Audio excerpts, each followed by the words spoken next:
우리 국민의 아마 99.9%는 안과 질환을 가지고 있다.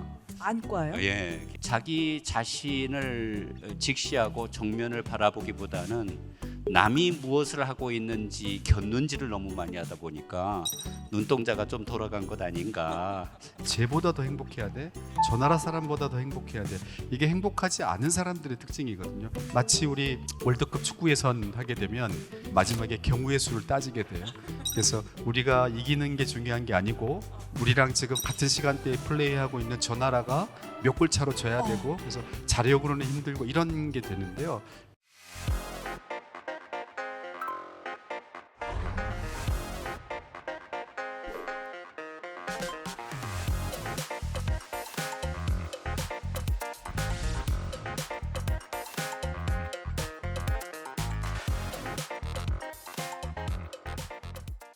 앞서서 말씀해 주신 대로 21세기는 극단의 시대를 살아가고 있다 이런 말씀도 해 주셨는데 우리는 왜 이렇게 극단에 특별히 끌리게 되는 걸까요? 정말 어려운 질문인 것 같아요. 우리 사회가 조금 더 유독 또 자살률도 높고 노인 빈곤율도 높고 어떤 면에서 보면 세계적으로 문제가 있는 그런 현상들이 한국에 오면은 유독 더 극단적으로 나타나는 것 아닌가 이런 생각이 들거든요. 근데 그 원인은 제가 이제 발표에서 말씀드린 것처럼 너무 극단적인 경쟁, 초경쟁 때문에 그런 것 아닌가 이런 생각이 들고요. 그 경쟁이 이제 어떤 결과를 초래하느냐가 더 중요할 것 같은데요. 그러니까 우리는 너무나 비교를 많이 하는 것 같아요. 제가 이제 이렇게 강연을 할 때마다 농담 삼아 얘기하는 것 중에 하나가 우리 국민의 아마 99.9%는 안과 질환을 가지고 있다. 안과요? 예, 자기 자신을 직시하고 정면을 바라보기보다는 남이 무엇을 하고 있는지 곁눈질을 너무 많이 하다 보니까 눈동자가 좀 돌아간 것 아닌가 이렇게 이제 농담 삼아 얘기하거든요. 그러면 이것을 또 극복할 수 있는 방법이기도 한데요.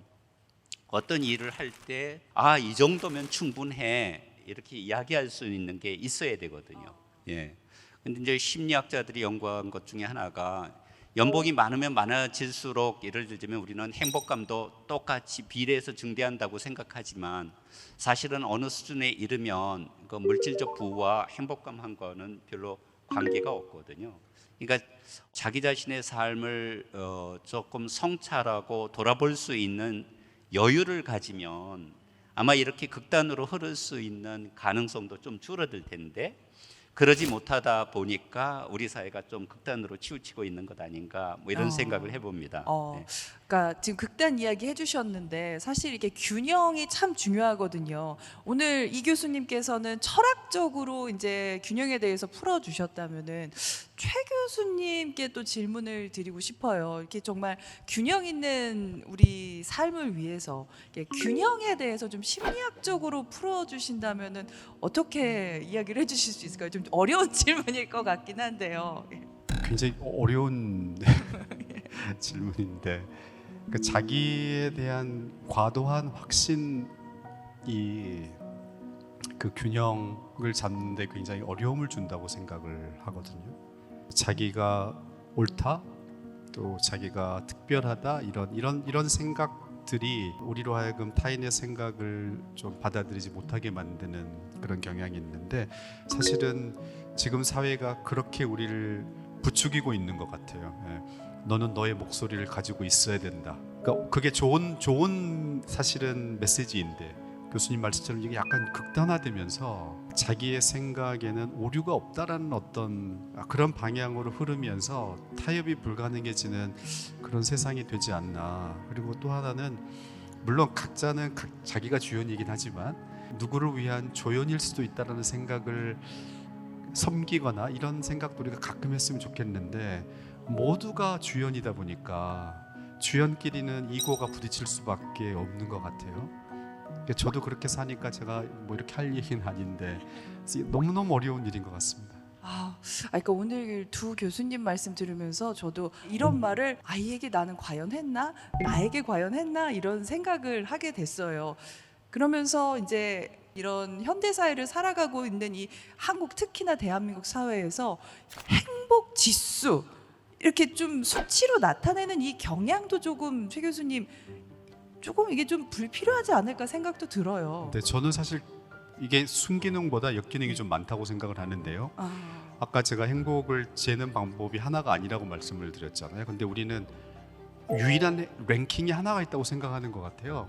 행복을 어떻게 정의 내리고 측정하느냐에 따라서 랭킹은 굉장히 달라질 수 있는데, 그 다음에 사실 우리가 관심 있는 거는 내 과거보다 내가 얼마나 지금 행복해지고 있는가, 그건데 끊임없이 쟤보다 더 행복해야 돼, 저 나라 사람보다 더 행복해야 돼. 이게 행복하지 않은 사람들의 특징이거든요. 마치 우리 월드컵 축구 예선 하게 되면 우리가 되게 익숙한 상황이 뭐냐면 우리가 마지막에 경우의 수를 따지게 돼요. 그래서 우리가 이기는 게 중요한 게 아니고 우리랑 지금 같은 시간대에 플레이하고 있는 저 나라가 몇 골 차로 져야 되고, 그래서 자력으로는 힘들고 이런 게 되는데요. 비교라는 게 결국 그런 거거든요. 내가 얼마를 이루었느냐가 중요한 게 아니고 타인이 얼마를 이루었는지를 봐야 되는 그런 초조한 상황이다 보니까 이런 일들이 지금 너무 많이 이루어지고 있는 것 같아요. 어떻게 이 교수님 이런 뭐 대한민국의 현실이 더 극단적으로 가게 되는 원인이 될 수도 있는 걸 것 같아요. 그렇죠. 그러니까 제가 이제 한국 사회를 바라보면서 가장 우려하는 것 중에 하나가 지금 우리가 불행하게 된 가장 근본적인 원인이라고 그럴 수 있는 사회적 비교는 오히려 더 증대하는 것 같다. 이런 느낌이 들어요. 그래서 그럼 이걸 어떻게 바꿀 수 있을까? 저도 이제 뭐 제일 좋은 것은 자기가 제일 잘할 수 있는 것을 하고 그것에 대해서 다른 사람에게 존중받고 만족할 수 있으면 누구나 다 한 삶을 살 수 있어요. 잘하는 걸 해서 예, 만족하는. 그런데 이제 문제는 뭐냐면 항상 사회가 정해놓은 기준과 사회가 원하는 그런 어떤 기준을 압박처럼 느끼다 보니까 그런 생활을 초등학교, 중학교, 고등학교, 대학교까지 이어져서 계속 하다 보면 자기가 원하는 것이 정말 무엇인지도 잘 모르고 자기가 제일 잘할 수 있는 것이 무엇인지도 잘 몰라요. 우리 사회가 조금 더 행복한 사회로 좀 바뀌어 가려고 그러면 우선 제일 중요한 것은 지금 너무 극단적인 경쟁, 이거를 좀 줄여줄 필요가 있는 것 같아요. 진짜 줄여줘야 되는데 어떻게 줄여줘야 될 것인가? 경제인들, 정치인들, 또 우리 국민 모두가 다 합심해서 고민해야 될 문제이기는 그렇죠. 하지만 네. 그 젊은이들이 자기의 길을 스스로 찾아갈 수 있는 그런 좀 사회가 돼야 되지 않을까. 그러기 위해서 저는 중요한 것이 자기 목소리를 갖는 게 좀 중요하다고 생각이 내 들어요. 목소리. 그래서 저는 많은 기성세대들에게는 좀 불편하게 느끼기도 하고 일종의 좀 세대 간 갈등을 유발한다고 판단될 수도 있겠지만 젊은 이들이 자기네들의 시각에서 사회를 바라보고 자기 삶을 어느 정도는 계획할 수 있는 그런 경향으로 나아가고 있다는 점은 저는 상당히 긍정적으로 봐요. 네. 긍정적인 부분도 분명히 바라보시는 거네요. 저는 예. 훨씬 더 낫다고 생각이 들어요. 저는 예를 들자면 이런 거예요. 우리 이제 행복 순위도가 세계 58위이다 이렇게 이야기를 하면 왜 우리가 이렇게 낮아 이렇게 생각하잖아요. 네. 58위면 충분히 행복한 거예요. 이것도 충분하다. 예.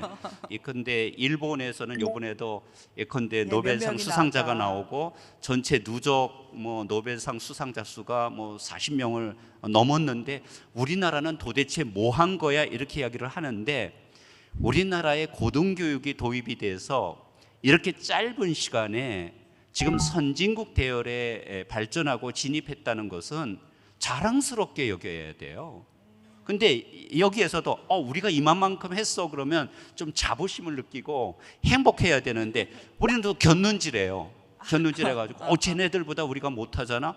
이거 좀 조금 보면 좀 우스꽝스러운 이야기예요. 왜 핀란드와 비교를 하고 덴마크를 비교를 하는지. 이왕 나온 김에 하나만 더 말씀드리면 최근에 보면 핀란드가 지금 행복지수 1위인데 시수라는 핀란드어가 있어요. 시수라는 내가 더 이상 할 수 없을 것 같다고 느낄 때 삶을 살아가기 위해서 마지막 끌어내는 힘과 용기를 의미해요. 근데 핀란드 한번 생각해 보세요.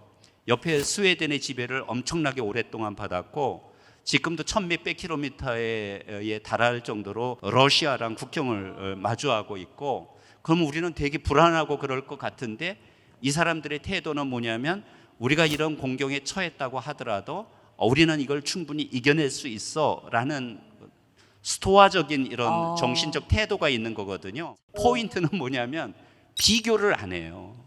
비교를 안 한다는 거예요. 그래서 우리는 좀 이 안과 질환을 좀 빨리 치료해야 되지 않을까 이런 생각을 네, 해봅니다. 우리 최 교수님도 하고 싶은 말씀 지- 있으실 텐데. 예.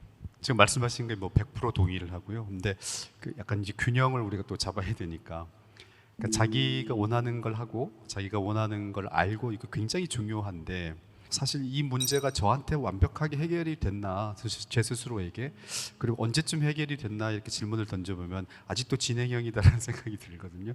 그래서 젊은 사람들에게 우리가 주는 메시지가 네가 좋아하는 걸 해야 된다, 네가 좋아하는 걸 반드시 알아야 된다라는 메시지를 너무 과하게 던지는 것도 그거 자체가 불안이 되는 것 같은 거예요. 왜냐하면 연구를 보게 되면 좋아하는 거를 내가 이상형, 백마탄 누구 딱 발견하듯이 그렇게 우리의 관심사라는 게 발견이 되는 건가, 아니면 처음에 관심 없었는데 어찌어찌 하다 보니까 시간이 지나면서 점점 좋아지는 건가, 그러니까 개발이 되는 건가, 이걸 연구를 해보면 개발이 되는 경우가 굉장히 많아요. 그래서 이 시기에, 이 어린 시기에 내가 내 길을 분명히 정해야 된다, 내 목소리를 내가 처음부터 가지고 있어야 된다라는 그 강박관념을 갖기보다, 그거는 우리가 끝까지 가져야 되는 숙제고, 주어진 일을 끝까지 포기하지 않고 한번 해보면 그러면 기회가 생긴다, 재밌는 것도 발견하게 되고 누군가를 만나게 되기도 하는 이런 부분들이 있는데 아직 젊기 때문에 거기까지는 고려를 못하는 것 같아요. 그래서 모든 거를 내가 다 마음속에서 이 가치와 내가 좋아하는 걸 가지고 있고 지금부터 시작, 이렇게 생각하는데 삶은 그런 것 같지 않다. 그렇죠. 삶이 어떻게 준비되어 있겠습니까? 포기하지 않고 뭔가 꾸준히 하다 보면은 잘할 수 있는 거, 행복하게 할 수 있는 걸 느낄 수 있다라는 말씀이신 것 같은데, 저희 21세기 인문가치 이번 주제가 균형과 조화 그리고 행복한 삶을 위한 조건이거든요. 이제 마지막 시간을 향해 달려가고 있는데 저는 직접적으로 여쭤보고 싶어요. 두 교수님 행복하세요? 예, 저는 행복합니다. 어떻게 행복 만족감을 그러니까 느끼시는 아까 건가요? 뭐 이제 심리학에서 얘기하는 행복의 조건들을 보니까, 예를 들자면 우선 자연에서 살고 있고, 집안에서는 제가 한 여자랑 45년째 살고 있는데 조연을 하다 보니까 집안도 너무 조화롭고, 뭐 좀 농담삼아 얘기하자면 30년 넘게 학생들을 가르치다가 별 탈 없이 은퇴해서 그런 철학적 글쓰기와 이제 강연을 많이 하는데요. 내가 하고 싶은 거 한다는 점에서도 만족스럽고, 제일 좋은 것은 뭐냐면 승진하기 위해서 필요한 국제 전문 학술지의 논문을 쓰지 않고, 그러니까 압박으로부터 쫓겨다니지 않는다는 거. 무엇보다 제일 중요한 게 뭐예요? 남하고 비교 안 합니다. 비교 안 하고, 이것으로 나는 정말 뭐 나이가 들면 이런 거 있거든요. 몸이 말을 안 들어요. 그런데도 불구하고 그것을 탓하기보다는 이것은 내가 이제 70 넘으면 당연히 겪어야 될 하나의 일상이야, 이렇게 받아들이면 뭐 그것도 그냥 그런 대로 좋고. 그래서 저는 뭐 우리나라 행복지수가 58이라는데 별로 신경 쓰지 않습니다. 그래서 행복하게 잘 살고 있습니다. 표정만 봐도 행복하신 표정이세요. 근데 최 교수님은 진짜 행복을 연구하시니까 이런 질문 많이 받으시죠? 행복하시냐? 거의 운명처럼 그럼 어떤 식으로 말씀을 행복하다고 하시죠? 일단 말씀을 드려요. 네, 굉장히 행복하다고 말씀을 드리고, 이유는 뭐 제가 아까 소개해드렸던 그 계명 중에 상당수를 지키고 있는 것 같고, 제가 2년 반 전에 급성 심근경색을 한번 쓰러졌어요. 아이고. 되게 위기 상황이 왔는데 왜 이런 일이 왔을까 생각을 해보면 저도 never enough 그 생각을 하는 거예요. 그러니까 충분히 행복하긴 한데 아직 정년퇴임을 안 했기 때문에 연구도 더 이렇게 잘 하고 싶은 마음도 있고 이러니까 행복을 연구하고 있지만 이 마음이 있기 때문에 다른 분들도 우리 모두는 우리가 모르는 우리 그런 말 있잖아요. 각자의 전투를 치르고 있다. 그러니까 나만 문제고 다른 사람들은 잘 살고 있다고 생각하기보다 우리 모두를 어떻게 보면 일종의 같은 병을 앓고 있는 사람으로 연민의 눈으로 보고 그래서 자기 자신을 오히려 좀 품어주는 그런 게 필요하지 않을까? 충분히 행복하지만 이제 그것도 고백을 드립니다. 한 가지만 딱 제가 행복하다고 이야기를 했는데 갑자기 떠오른 생각이 제가 좋아하는 독일의 철학자 프리드리히 니체가 이런 이야기를 한 적이 있어요. 행복은 절대 불행의 부재가 아니다. 불행하지 않은 것이 행복한 것이 아니다. 그러니까 행복한 사람도 역시 여러 가지 공경을 겪고 때로는 우울할 때도 있고 불행한 사건도 겪을 수 있지만 그럼에도 불구하고 전체적으로 자기 삶에 만족할 수 있다는 거죠. 그런 의미에서 행복하다는 것이지. 네. 저도 어떤 때는 뭐 화도 나고 뭐 슬프기도 하고 뭐 그럴 때도 있습니다. 여러분들 우리 교수님들도 화를 내신다고 합니다.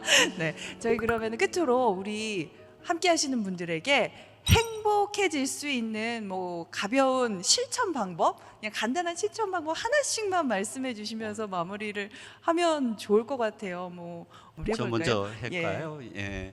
그것도 역시 니체의 조언인데요. 행복해지려면 잠을 잘 자라.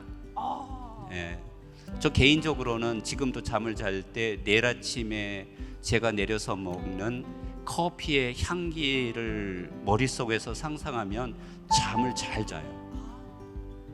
그리고 그게 지금 몇십 년 동안 이어지는데 아침이 기다려져요.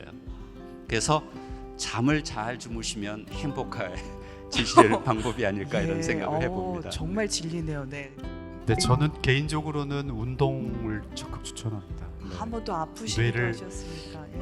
그것도 있지만 뇌에서 일어나고 있는 일들을 우리가 이해하게 되면 운동을 통해서 뇌에서 일어나는 일들을 잘 관리하는 게 얼마나 중요한지를 알게 되니까 이렇게 정신적인 작업도 중요하지만 무조건 운동하셔라 이렇게 하고요. 그다음에 최근에 제가 개인적으로 매일 하는 건 아닌데 꽤 도움을 받고 있는 거는 이것만 하면 오늘 하루 잘 살았다라고 스스로 결론 내릴 수 있는 게 뭘까를 꼭 생각을 의도적으로 합니다. 아침에. 그래서 예를 들면 이 강의 잘하면 오늘 내가 성공이다. 그다음에 오늘 하루 누구 만나는데 이 미팅을 잘하면 뭐 성공이다. 뭐 누구한테 친절. 제가 너무 목표 지향적이어서 그럴 수 있는데 딱 간단한 거 하나 정해보는 게 거창한 건 필요 없고요. 도움이 되는 것 같습니다. 네, 알겠습니다. 오늘 돌아가시면서 좀 가볍게 운동하시면서 오늘 푹 주무시면 여러분들 행복한 하루 보내실 것 같습니다. 두 교수님께 여러분 다시 한번 큰 박수 부탁드립니다.